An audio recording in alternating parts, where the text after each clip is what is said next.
Cette nuit, on a fait un léger bond dans le temps. À 2 heures, il était en fait 3 heures. We're talking about the changement d'heure, the daylight saving time change, and what it feels like for people who have to get up super early. Let's get right into it. So first up, I want you to meet the real star of this story, a baker named Antoine Dumortier. Pour l'élève tôt comme ce boulanger, le réveil a sonné à 1 heure du matin. Une précieuse heure de sommeil envolée. C'est un peu dur ce matin, ouais. Un peu plus difficile que les autres jours, là, effectivement. Quand on n'a vraiment pas de chance, c'est quand on travaille pas le week-end où on gagne 1 heure et on travaille le week-end où on perd 1 heure. Là, on n'a vraiment pas de chance, on a double peine de l'année. He says, it's a bit hard this morning, a bit more difficult than other days. Oof, you can just feel that exhaustion, can't you? Losing that one precious hour of sleep? His experience is really the heart of the news report we're about to break down. So here's our game plan. First, we'll get into the story of lost sleep, just to set the scene. Then, we're going to zero in on one really key vocabulary word. After that, we'll look at some essential grammar building blocks, and we'll finish up by decoding some fantastic local idioms. Okay, section 1. Let's set the scene. So this news report is all about what happened on March 29th. That's the day the French switched over to l'heure d'été, or summertime, which, of course, means everyone lost an hour of sleep. The report calls this a léger bond dans le temps, a small jump in time. And you can imagine, this was especially tough for people like our baker, Antoine, who are up and working long before the sun even thinks about rising. But what's really interesting here isn't just the fact that clocks are changing, it's how it affects actual people. So, the core of the story is super straightforward. It's all about that one Sunday in spring when the clocks magically jump forward from 2 a.m. straight to 3 a.m.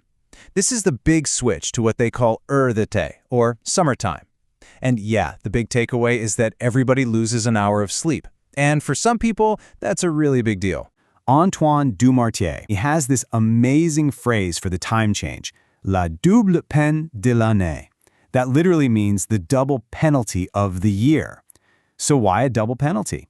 Well, he complains that he always seems to be working on the weekend when they lose an hour, but he's never on the clock for the one in the fall when they gain an hour back. You can imagine for a guy who has to wake up super early anyway, that lost hour really stings. All right, let's switch gears for our first language lesson. We're going to focus on the single most important word in this entire report.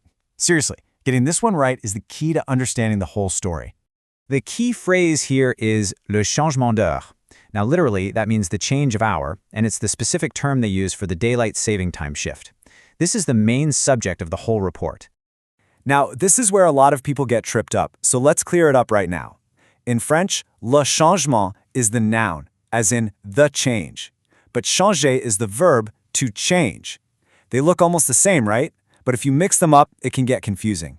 The big takeaway here is that the report is all about le changement, the event itself. Look closely here. On the left, you've got le changement. This is what our whole story is about, a change, a shift, a transformation, like the time change. But on the right, we have le change. See? Without the men at the end. This word refers specifically to a currency exchange. So you go to a bureau de change to trade your dollars for euros, but you experience a changement d'heures in the spring. It's a tiny difference in spelling, but a massive difference in meaning.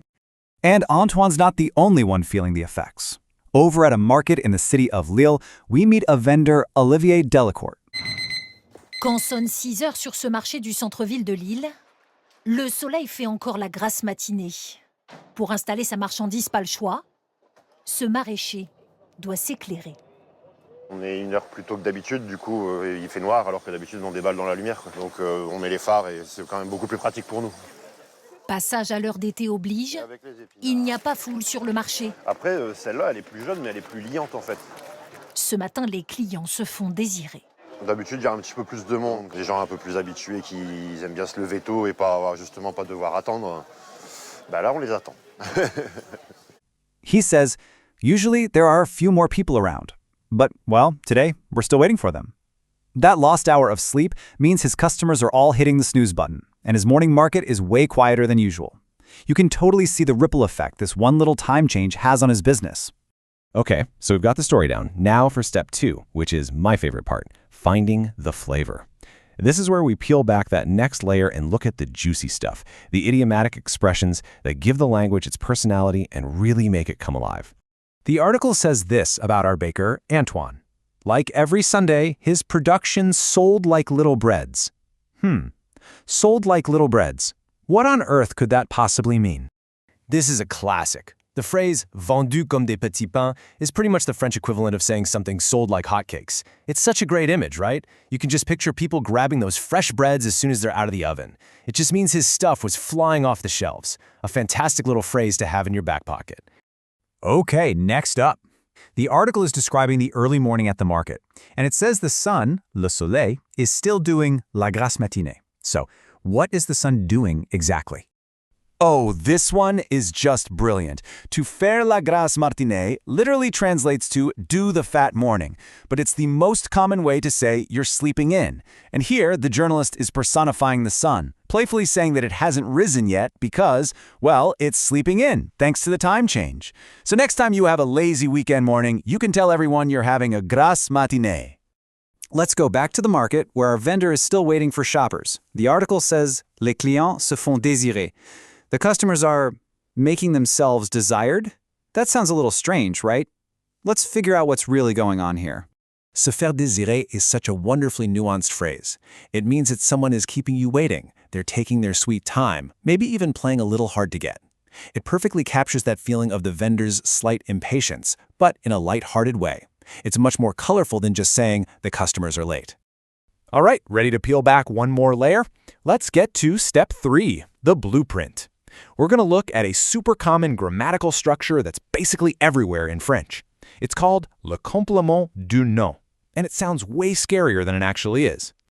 So, le complément du nom is just a fancy way of saying words that add more info to a noun.